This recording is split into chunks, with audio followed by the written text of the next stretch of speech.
Hi, Andy. Hi. So, John, you can proceed with your question first for Andy. Andy, John Kenny, listen, commiserations today. So we're going to have to ask the questions. In terms of winning the toss and deciding to bat, what was that based on that trek? Yeah, we thought it'd be a fairly slow and low wicket, which it proved to be. I think if we had got 140, we would have been really in the game. But with 125, you've really got to bowl and field well and take your chances. And yeah, it's disappointing with the start we got that we couldn't get to 140 at least. But I thought they chased it pretty well. Their skipper played an outstanding knock, and obviously David Visa came in at the end and took the game away from us. But yeah, look, 20 or 30 runs short, particularly having got off to a good start. It is disappointing, and time and time again we haven't seen your middle order back up the likes of Sterlo. Kevin hasn't had a great knock. You got a couple today, right, yourself. But there's a problem with the middle order, Andy. It's just not backing up the openers. You know, especially in a competition like this. Yeah, look, it's obviously we know how good our two lads up top, and it's disappointing from our point of view today that we couldn't back it up. What I will say is that it wasn't an easy wicket to come in and just score from a run of ball. Obviously, David Visa came in and did just that, but he's obviously a powerful player. But I can't really fault the guys, the way they've trained and worked to this point. Look, I'm not going to sit down and blame the middle order. I think we've come a long way, but we've also got to find that consistency, and hopefully with more cricket we can do that. Yeah, it was a very strange, I suppose, middle section of their reply where you had them bogged down and there were over 8 and over required. Perhaps you should have left Green there, particularly as you knew that Visa was coming in after him, the big hitter. Yeah, I don't think you can say you can just let someone bat. You want to take wickets. The only way. I understand that, but they just got into a situation where they were getting bogged down. So Visa changed the game, really, didn't he, when he came in? Yeah, he did, and that's the beauty of having wickets in hand, that you can send a message out for a guy to go out and just try to score quickly, and they were able to do that. They're good cricketers. We didn't underestimate them. We know how good a team they are, and they've played some really good cricket and outplayed us today, and deserved their place in the Super 12s. And we've got to head home, have a good hard look at ourselves and our plans going forward, and hopefully qualify for World Cup next year. Yeah, last question from me then. Where does that leave your T20 squad then? A lot of soul searching, I presume, to do. Yeah, but that, you know, at the end of the day, it's only a game where we're bitterly disappointed, and the guys are bitterly disappointed back home. But we're moving in the right direction, I feel. We've got a good young squad who are hungry to learn. It wasn't our day today, and so be it. We've had some great days in the last couple of years, and today wasn't one of them. But yeah, look, fair play to Namibia and the way they played today. Okay, well, hard luck, Andrew. Thank you. Ian Callender. Andrew, just something you picking up on something you said earlier, without being too hard on you at this stage, and I know you're very down, but do you really think we have moved on after this tournament? Yeah, I think so. Our T20 cricket has been inconsistent. That has been a big issue, and you can say that this tournament has been inconsistent for us. But guys are improving. I'm seeing it day in, day out. They're a young and inexperienced squad, and they're going to learn from this. They're going to hurt from this, of course, like all of us. But we've got to keep moving forward and keep trying to adapt our games. We came up short today, but guys, I know the guys are going to want to, once we kind of have a week or two off back home, will want to improve their skills so that the next time comes round, they'll be better for it. We just didn't get enough runs on the day. Obviously, as I think you hinted at in your previous answer, like that we couldn't even score a run a ball after the power play.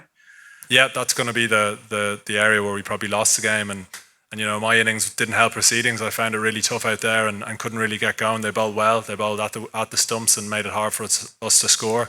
And yeah, that's the way it went. I thought we had a really good power play. You know, it was a fairly slow wicket throughout, but the way Paul and Kevin got us off to a really fast start, we thought that we could get 150 plus. So to only get 125 was bitterly disappointing, but yeah.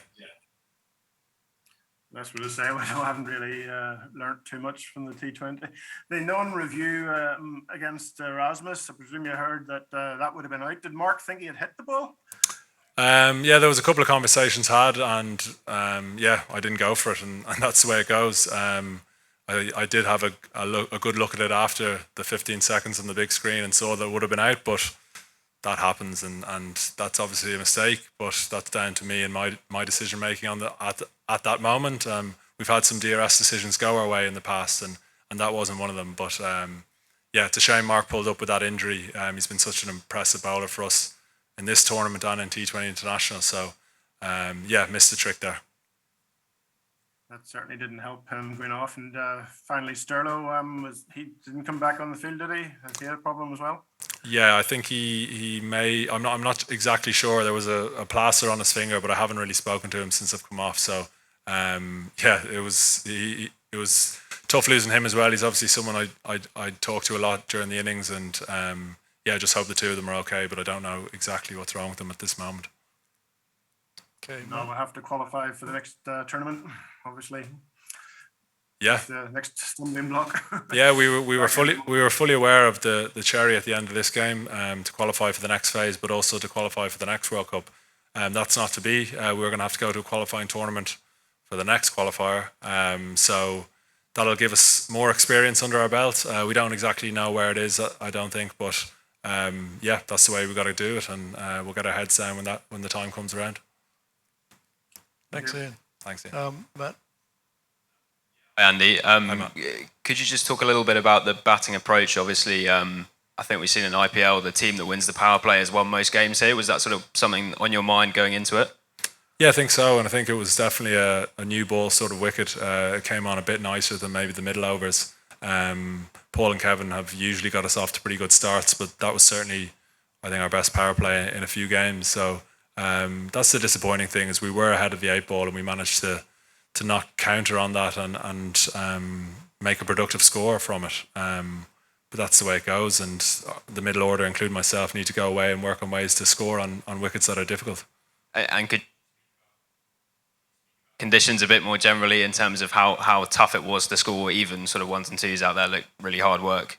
Yeah, it was tough, but we knew that. We had seen the IPL games that have been played here, and we were aware that this wicket maybe wasn't as flat as it used to be. But we've got to adapt to that, and I thought the Namibians probably did it better than us on the day. They went through that middle period where it was tricky, but came out the back end of it because they didn't lose wickets. So yeah, it was tricky conditions, but it was the same for both teams. And just lastly, obviously, you know, you were way ahead of the game after their power play. It seemed like, given how sort of few runs they'd scored, was that how it felt out there? Did you feel like you restricted them well enough that you were in front, or? Yeah, I did. Yeah, I think we were having a good look at the required run rate and where that was at. But we were also aware that we probably needed to take a couple more wickets for it to work in our favour. Losing Mark didn't help, like I mentioned earlier. But yeah, I thought we bowled pretty well. I think we had 2 pretty good power plays, and it was just that sort of middle period where we couldn't up the run rate with the bat and also take wickets with the ball. So things to work on, but yeah, it's hugely disappointing. Cheers, thanks. Okay, James Mooney. Hi, Andrew. Did the bowling was probably Yep. the bowling was probably the strongest of all the assets that Ireland brought into the World Cup. Can I just get a word on Curtis, Josh, Mark, all the guys, just throughout 3 games, just how you thought they did? Yeah, they've had a superb week. Josh certainly has been the leader of the pack, but he's been brilliantly backed up by Curtis, Mark and Craig. Craig obviously missed the first game, and he came back and bowled really well in the second game. So yeah, we have a good sort of bit of depth in our seam attack now, but we've got to bring it all together whenever we play these big games and put in that performance that warrants getting into the next phase. And I think our performance today doesn't do that, and that's the disappointing thing, is that we're going to go back disappointed in the way we kind of performed today. Okay, Mr. You Noel. you think more tests against just bigger nations like Sri Lanka, for example, in the next while would help you guys get used to this and just be able to play against the bigger sides and put in bigger performances? Not necessarily. I think just more games against good teams. I think we've played 3 really good teams this week, and we're going to get better from that. I don't necessarily think we need to play, top 8 teams. You can see the depth in cricket around the world when you're looking at some of the teams around, like Scotland, Oman, Namibia. Teams like that are good cricket teams, and and we've got to keep playing these good cricket teams so we can get better. So I don't think you necessarily need to play the top nations as regularly. Mr. Nair. Thank you, Andrew. Did the performance of Namibia take you by a bit of a surprise, or, basically making it to the Super 12, some team which did not expect to reach there? So how do you feel there? No, it didn't take us by surprise. We obviously were there for a lot of their chase against the Netherlands the other day. We had played them in the qualifiers in 2019, and that was a pretty close game as well. But no, we certainly didn't take them lightly.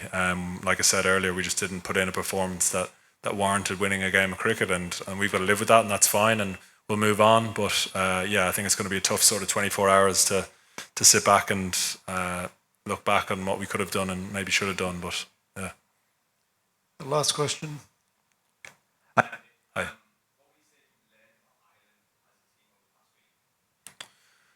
It's a good question. We obviously didn't start that well in our prep period. We had a bad loss against the UAE in a series there. We managed to come back and string 3 good performances together, 2 warm-up games and then the Dutch game. I think the guys are just learning and they want to learn, and there was a good mix of kind of youth and experience in the squad.